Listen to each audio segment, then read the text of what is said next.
Wet the whistle.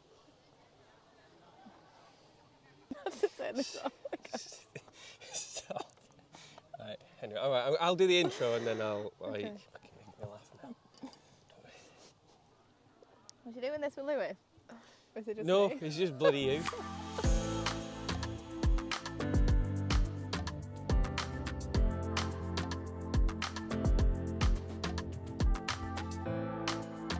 Hi everyone and welcome to the Billinge Running Club podcast, episode 2. And today we have Louise, Hiya. my cousin Louise. So first of all, can you introduce yourself, tell people what you do at the BRC, what's your position, things like that? So most of you probably already know, but I'm Louise and I've been coming to the BRC since it started. But my current position now that we're affiliated at the club is the welfare officer. Wow, Yeah. welfare officer, excellent. Just to let people know, these podcasts are just to let people know who people are at the BRC. We're going to get special guests on, stuff like that. We're going to do little competitions, just so people know who people are in the club, you know what I mean? Yeah. So what could you tell the people who are watching today, what was your first experience at the BRC? What was your first night that you can remember and stuff like that? So my first night was when, do you know when Dan, I don't know who was doing the social media at this point, it probably was Lewis, but I hadn't met him at this point. Yeah. And then Dan was doing that first initial run on, It was a time trial. Well, I don't know what it was. It was a first meet up and see what people's abilities were, I think. Right. And we met up on the tip road. Yes. And I'm sure we did. Was it a 2.5k? I don't know, but I nearly died. Yeah, it was hard. Yeah, because I think you came back looking for me because I was taking that long. Yes, I did. Yeah, I did. God, anyway. That was that would have been, when was that? 2019. Yeah, I want to Something say September, October time, maybe something like that. It was Good times. a little Good while times. ago.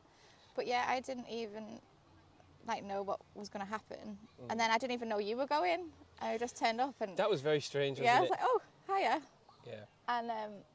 And I even had to message Dan and was like, I don't even know where the tip road is. I've never heard of it before in my life because I didn't grow up around here. No, you didn't. So he was trying to explain to me where it was. I was like, oh God, Yeah. no idea. Well, I'd recently met Dan at the time, and you used to live in Bryn, didn't you? Yeah. So I knew you was around, but I didn't know you was doing the running stuff. And then it's true what she says. We both turned up there, and I was like, "Cuz, what are you doing here?" And But we didn't used to see a lot of each other at the time, then, did we? We didn't know because I'd been away. I moved away to uni, and then I come back up here in about 2015, I think. Right. So we didn't really see a lot of each other. Right. No, we didn't. No, it was So quite that's quite sad. nice. All of our cousins are just scattered around everywhere, aren't they now, all over the country. So your running history. When did you start running? Did you run when you was younger? You know, what races have you done? Just tell me a little bit about. Tell me a bit about running. your running stuff. When did it start? Last race? When did First I race? start? The first ever race I did was the Sheffield 10K. Sheffield 10K. And that was a long time ago. I feel like that was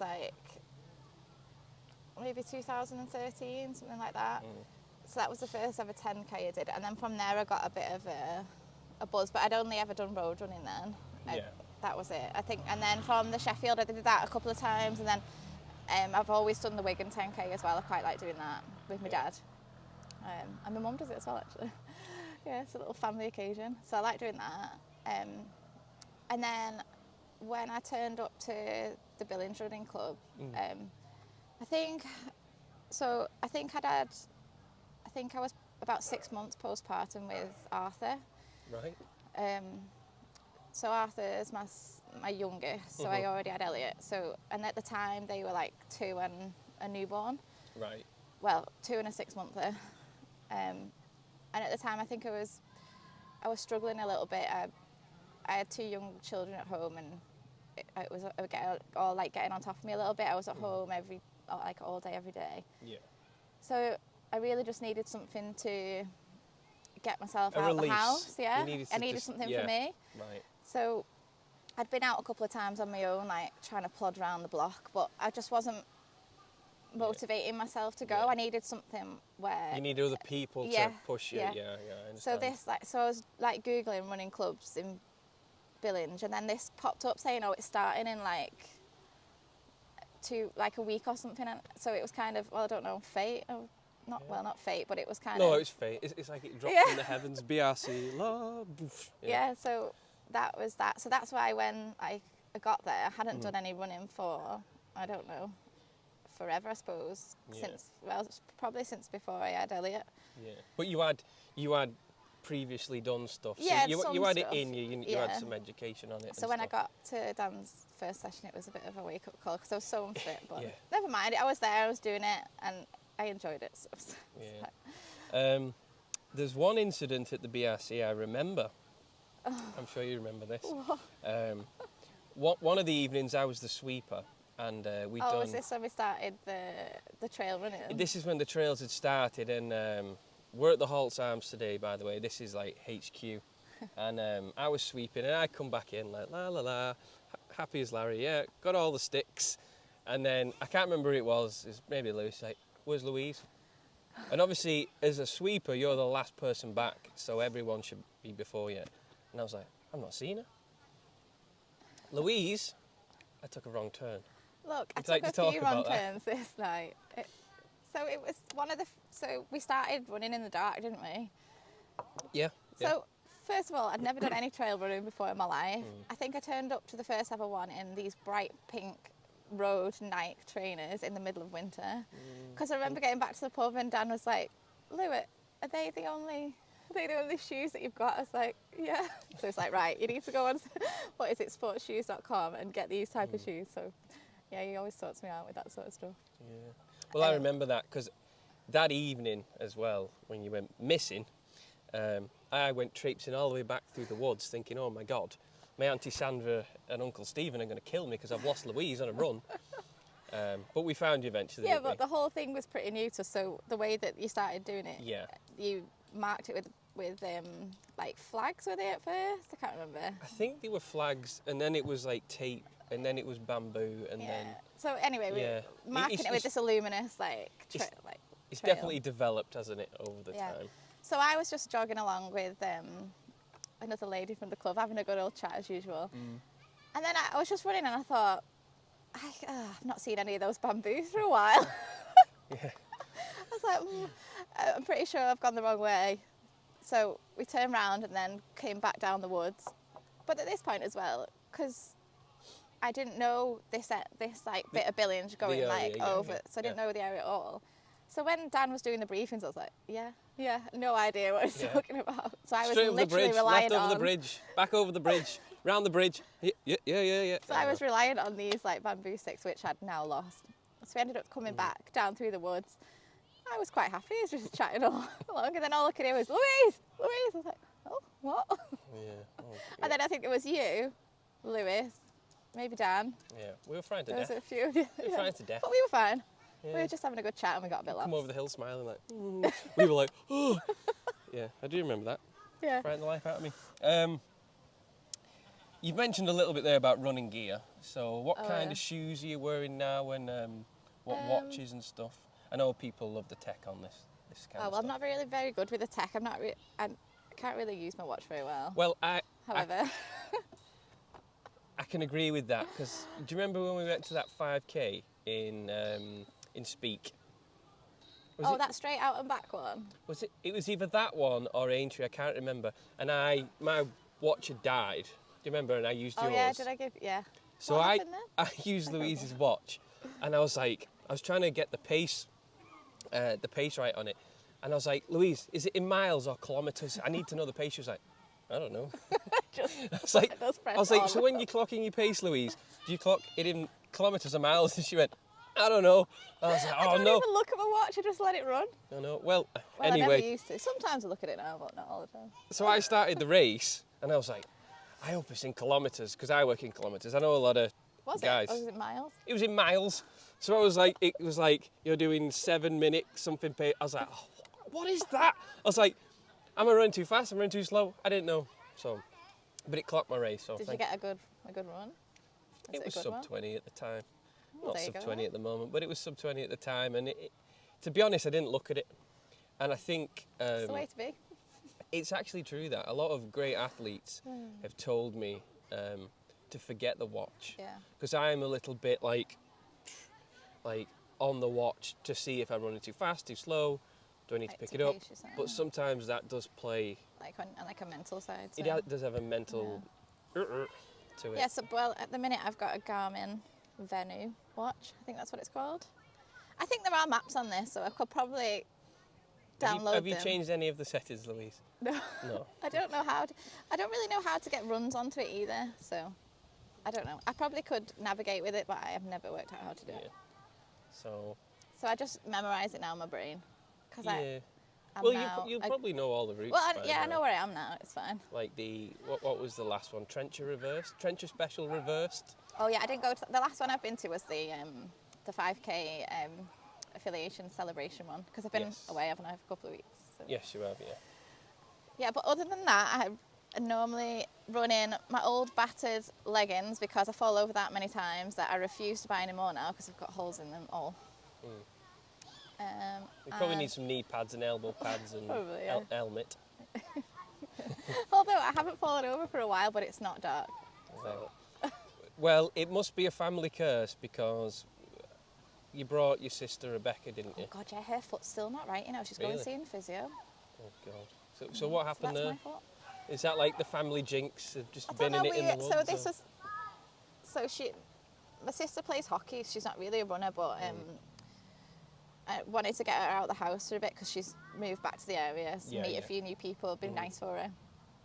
So we were running, you know, like coming down from the lump into like to the Hoffwood Golf Club there, and it's through the farmer's field, that sandy track, and she just decked it there, cut all her leggings and all her knee. So I thought, oh, it's fine, it's only a pair of leggings, it's all right. So carried on, and then we were coming across Crank Road here back into the woods, and she just turned her ankle over this like tree root, and then she was like, I'll carry on, but she couldn't walk on it, so I ended up walking it back down Crank Road anyway. But now it's a bit. Hey, listen. It's just soft tissue. She's fine, but it's just taking a little while to heal. But she said she really enjoyed it and she wished she could come back. So I'm hoping she will. She'll come back. I mean, trail running is a hardcore sport. I mean, it's mainly why I stay on the roads because the amount of people I've seen get injured, it's hardcore stuff, you know. It really is. Yeah, I enjoy it though. I think it's something different. It is. Yeah. And it's a good, especially here as well, the amount of people who come on a Wednesday, you know, it's such a good atmosphere. Oh yeah, and everyone's so friendly and stuff. Everyone's so welcome, and even like when I first started, I had no idea and I had no gear either. I know that. So like Dan and everyone else was really helpful, like telling me like what I needed to get and where they get theirs from and what. Yeah, see, once you get chatting to people, they start to tell you about gear and the watches and stuff. Because I remember having the same conversation with you, and I said, "What shoes have you got?" And you were like, "I don't know." I was like, "What tread have they got?" I don't know. I don't think they had any tread. No, they didn't. They were basically pumps. I was like, oh. I was ice skating on Billinge mud. Anyway, but yeah, Wednesday nights here are fab. I've built. So I came to the club. Well, apart from when I saw you there, I didn't know anyone, and I feel like I've built quite a few good friendships through the club, which is nice. And that's really ultimately what it's about, you know. A running club's not about coming to and like being like it's about, you know, the social side as well, and seeing everyone sat here on a Wednesday night and stuff. It makes me really happy. I know that sounds really sad, but. Yeah, everyone's always having a good chat and a good time and stuff, and everyone's so supportive of each other now. We're all starting to do like different races together and stuff. Yeah. It's really nice. There's been some club like camping events and stuff now, hasn't there? There's been all sorts. Yeah, we all went to Coniston camping, so that was fun. Yeah. And because I wouldn't normally, as well, because of the kids and stuff, I wouldn't normally just take myself off and do a run in the lakes because A, I would definitely get lost. Yeah. And B, I wouldn't really got the time, but you know, like if it's set in advance and you know and you can sort it out, it's quite good. That's amazing. So that was good for me because I went somewhere new that I'd never been before. There was quite a few of us there. It was good. Yeah, I seen there was like a good 20 odd or something I like think that. they were all playing like football as well. The lads down the front having some World Cup competition. Runners playing football. It was good fun. Yeah, so obviously at the BRC there's the social Wednesday event that we was talking about then, but there's also like the Monday training events with Dan. Yeah. So how have you found like the training side of it, and how's it helped you as a runner? So when I was on maternity leave with Arthur, I used to go to the training. Well, they used to do Monday and Thursday then, but it's changed since then. But so I used to go training on a Monday, social on a Wednesday, and then training on a Thursday. And the training improved my running so much. And you don't think that it would, but it really does. Like especially like the hill repeats as well, which help you. Yeah. So that definitely improved my running. But now I'm back at work and I've got other commitments, like with the kids and stuff. With shifts and stuff. Yeah, I can't go on a Monday anymore, which has definitely impacted on my running. And it just work in general has impacted how Lag's gone. Got to keep the advertisements going. Get that back in frame. Go on, what were you saying, sorry? But yeah, now I'm back at work and stuff. That's definitely. Yeah. I've gone on a bit of a. But I'm still coming on a Wednesday. I'm still doing it. It's fine. Doesn't matter. Yeah. But they're different, aren't they? The Mondays are more specific with Dan for like performance. Yeah, and he definitely tailors it for like different abilities and stuff, which is quite good. That's great. That's fantastic. Yeah, and he's dead encouraging. And so I would get along if you can go. Yeah, amazing. And I believe later on in the year, the couch to 5K stuff's coming back. Yeah, so Lewis, we were talking about it a bit yesterday, and they kind of want to do a couch to 5K over an X amount of weeks, so say about 10 weeks or something, like a programme. Like a block. Yeah, so that would be quite good. Because then they could start coming along to BRC Wednesday socials after that, which would be quite nice. Yeah, so it's a structured, like an introduction into the trails. Yeah, because then I feel like not everyone's just going to turn up at a running club if you've never ran before. No. So if we offer that kind of programme, I feel like it would... progression. Yeah, people wouldn't be as like, oh, I don't want to go. Yeah, I mean, running clubs can be very intimidating. They're all different. But if for someone, a newbie, to turn up and go run 9K up and down hills, you know, it could be intimidating. So I can see why this couch to 5K is... Couch to 5K, it gets you started to get into that kind of level of stuff. But I am by no means a good runner at all. I am definitely one of the slowest runners in the club. However, I don't really care. I'm quite happy to just... We all know why you come, Louise. Plod along and get my pint at the end. Louise is the last one at the bar every single time, aren't you? Not always. Nope. Most of the time. Not always, but most of the time. Okay. Jeez. Would you have it any other way? No, I don't think so. Well, anyway, right. I think we've had a great interview today. Thank you all for watching. I've got one last question for you. Oh.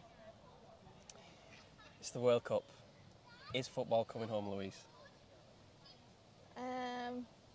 No. No. And I agree. Anyway, so thank you all for watching. We've had Louise on today for the BRC episode 2. We'll be back next week with... It's a secret. It might be a special guest. I'm not quite sure yet. It might be in Trencher. We don't know. Anyway, thanks for watching. See you soon. Bye-bye.